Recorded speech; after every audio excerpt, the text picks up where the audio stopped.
بسم اللہ الرحمن الرحیم۔ جہنم سے بچنے کی دعا۔ اگر تمہیں ایک لمحے کے لیے بھی جہنم کی آگ کا تصور آ جائے تو تمہارا دل کانپ اٹھے گا۔ رسول اللہ صلی اللہ علیہ وآلہ وسلم نے ہمیں سکھایا، اللہم اجرنی من النار، اے اللہ مجھے آگ سے بچا لے۔ یہ صرف چند الفاظ نہیں بلکہ اللہ سے ایک پکار ہے۔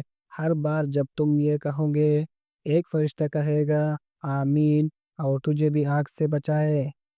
رات سونے سے پہلے دل سے ایک بار کہہ لو، اللہم اجرنی من النار، شاید یہی التجا تمہیں جہنم سے بچا لے۔ شیطان سے بچنے کی دعا۔ تمہیں بار بار گناہ کی طرف کون کھینچتا ہے؟ شیطان، جو تمہارے ایمان کا دشمن ہے۔ نبی کریم صلی اللہ علیہ وآلہ وسلم نے فرمایا، جب تم گھر سے نکلو تو یہ کہو، بسم اللہ توکلت علی اللہ ولا حول ولا قوة الا باللہ۔ تو شیطان کہتا ہے، آج یہ بندہ میرے ہاتھ سے بچ گیا۔ ہر کام سے پہلے، ہر قدم سے پہلے یہ الفاظ ڈال بن جائیں گے تیرے لیے۔ ویڈیو کو لائک اور سبسکرائب کرے، اس سے ہمیں موٹیویشن ملتا ہے مزید اچھی ویڈیو بنانے کا۔